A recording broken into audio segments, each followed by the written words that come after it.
ایک حدیث شریف میں آتا ہے آپ صلی اللہ علیہ وسلم نے فرمایا قیامت کے دن حضرت آدم علیہ السلام ایک جگہ پر بیٹھے ہوئے ہوں گے اونچے ٹیلے پر، انہوں نے دو سبز رنگ کے کپڑے پہنے ہوئے ہوں گے، ہرے رنگ کے کپڑے پہن کر بیٹھے ہوئے ہوں گے۔ اچانک ان کے سامنے سے کچھ فرشتے گزریں گے، انہوں نے ایک بندے کو پکڑا ہوا ہوگا اور اس کو مارتے کوٹتے ہوئے لے جا رہے ہوں گے اور وہ چیخو پکار کر رہا ہوگا۔ آدم علیہ السلام اس سے پوچھیں گے اے بھائی کون ہے تو، کہاں لے جایا جا رہا ہے تجھے؟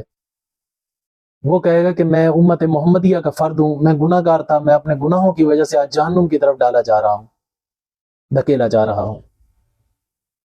تو حضرت آدم علیہ السلام بے قرار ہو جائیں گے اور وہاں سے اٹھ کر بھاگیں گے، دوڑتے ہوئے حضور صلی اللہ علیہ وسلم کے پاس آئیں گے اور آ کر کہیں گے یا محمد یا محمد، یعنی حضور صلی اللہ علیہ وسلم کا نام لے کر پکاریں گے، اے محمد اے محمد، میں اپنی آنکھوں سے دیکھ کر آیا ہوں تیری امت کا ایک فرد ہے اور فرشتے اس کو جہنم کی طرف لے جا رہے ہیں، جا جتنا جلدی ہو سکتا ہے اس کے لیے کچھ کر۔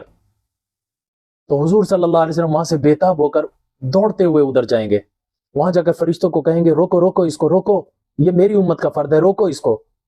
وہ فرشتے کہیں گے کہ نہیں، ہم بہت سخت دل ہیں، ہم صرف وہ کرتے ہیں جو ہمارا رب ہمیں حکم دیتا ہے، ہم اپنی طرف سے کچھ نہیں کر سکتے۔ یہ کہہ کر پھر اس کو ہانکتے ہوئے لے جا رہے ہوں گے۔ تو آپ صلی اللہ علیہ وسلم بے قرار ہو جائیں گے، جیسے پریشان آدمی ہوتا ہے حواس اڑے ہوئے ہوتے ہیں، اس طرح آپ صلی اللہ علیہ وسلم اپنی داڑھی کو ایسے پکڑ لیں گے اور گھبراہٹ میں آنسو گر رہے ہوں گے آنکھوں سے، اور اللہ کی بارگاہ میں عرض کریں گے یا اللہ میرا امتی، یا اللہ میرا امتی۔ تو اللہ تعالیٰ فوراً فرشتوں کو حکم دیں گے روک لو، رک جاؤ۔ تو پھر اللہ تعالیٰ فرمائیں گے کیا کہتے ہو اس شخص کے بارے میں؟ آپ صلی اللہ علیہ وسلم فرمائیں گے یا اللہ میرا امتی ہے، میرا امتی ہے۔ اللہ تعالیٰ فرمائیں گے پھر پوچھ لیں ان سے اس کے پاس کوئی نیکی ہے؟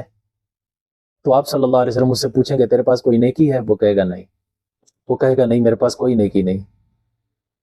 اللہ تعالیٰ فرمائیں گے اے نبی صلی اللہ علیہ وسلم اگر یہ ایک نیکی بھی لے آئے میں اس کو چھوڑ دوں گا آپ کی سفارش پر، لیکن نیکی تو لائے نا۔ تو آپ صلی اللہ علیہ وسلم اس سے پوچھیں گے تیرے پاس کوئی نیکی ہے؟ کہے گا نہیں نیکی کوئی نہیں۔ پھر حضور صلی اللہ علیہ وسلم فرمائیں گے اچھا ٹھہر میرے پاس ہے۔ پھر آپ صلی اللہ علیہ وسلم ایک ناخن جتنی پرچی نکالیں گے اور پرچی نکال کر اس کے ترازو میں ڈالیں گے، تو یکدم اس کا نیکیوں والا پلڑا جو ہے نا وہ بھاری ہو جائے گا اور برائیوں والا ایسے ہوا میں اڑ جائے گا۔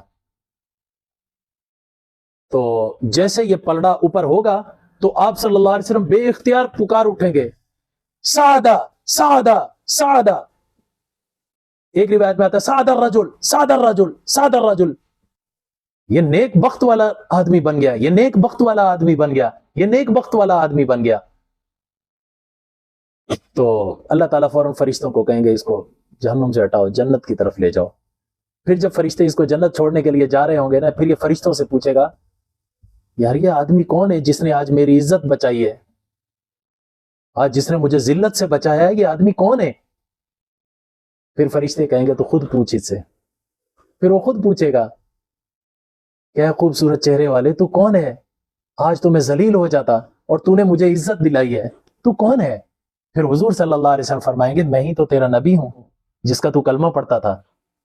پھر وہ پوچھے گا کہ اے اللہ کے رسول آپ نے کیا چیز ڈالی ہے اس ترازو میں جو میری برائیاں ساری اس نے ہوا میں اڑا کے رکھ دی؟ آپ صلی اللہ علیہ وسلم فرمائیں گے تو نے کسی زمانے میں مجھ پر ایک دفعہ سچے دل سے اخلاص کے ساتھ درود شریف پڑھا تھا اور وہ میں نے سنبھال کر رکھا ہوا تھا، آج تیری ضرورت کے وقت تیرا یہ عمل تیرے کام آ گیا۔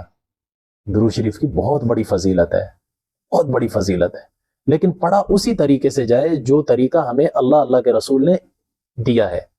یہ جو آج کل جو گانوں کی طرز پر درود پڑھنا، ناچ ناچ کر درود پڑھنا، شور مچا مچا کر پڑھنا، یہ لوگوں کو دکھاوا تو ہو سکتا ہے لیکن یہ اخلاص نہیں ہو سکتا۔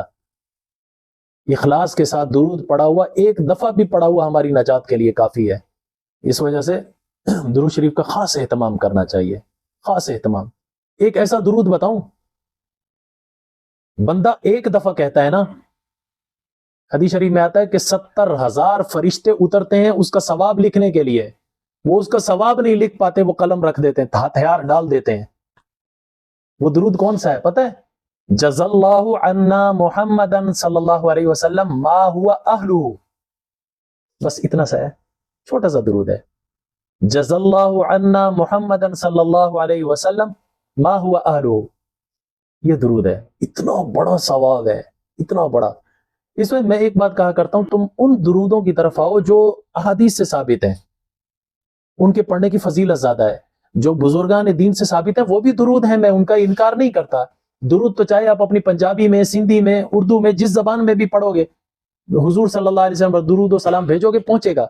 لیکن الفاظ بھی اگر حضور صلی اللہ علیہ وسلم کے بتائے ہوئے اختیار کر لینا تو سونے پہ سہاگا ہے.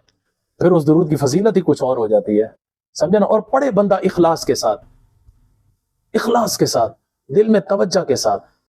شریعت کا راستہ دکھاتے چلو, دیے عظمتوں کے جلاتے چلو, شریعت کا راستہ دکھاتے چلو.